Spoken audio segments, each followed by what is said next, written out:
పనీర్‌తో ఏదైనా చేయాలి, త్వరగా అయిపోవాలి, టేస్టీగా కూడా ఉండాలి అనుకుంటున్నారా? దానికోసం నా దగ్గర ఒక రెసిపీ ఉంది. మూవీ చూస్తూ, ఈ స్టార్టర్ తింటూ, మధ్య మధ్యలో కోక్ తాగుతూ, ఈ లేజీ వీకెండ్‌ని హ్యాపీగా గడిపేయొచ్చు. అయితే ముందు పనీర్‌ని చిన్న చిన్న క్యూబ్స్ లాగా కట్ చేసి, కారం ఒక స్పూను, అల్లం వెల్లుల్లి పేస్ట్ ఒక స్పూను, కొంచెం నిమ్మరసం, ఉప్పు హాఫ్ స్పూను, కొంచెం గరం మసాలా వేసి బాగా కలపాలి. కలిపేసాం కదా! ఇప్పుడు దీన్ని ఫ్రిడ్జ్‌లో 15-20 నిమిషాలు ఉంచాలి.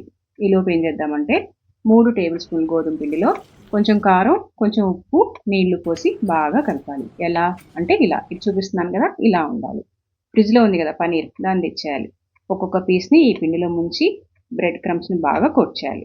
ఇప్పుడు వేడిగా ఉన్న నూనెలో ఒక్కొక్కటిగా వేసి ఎర్రగా ఫ్రై చేసుకోవాలి. అంతేనండి. గ్యాస్ ఫ్లేము మీడియంలో ఉండాలి, గుర్తుపెట్టుకోండి. పనీర్‌తో ఒకసారి ఇలా చేసుకొని తినండి. మర్చిపోరు టేస్ట్. ప్రతి వీకెండ్ ఇలాగే చేసుకుంటారు.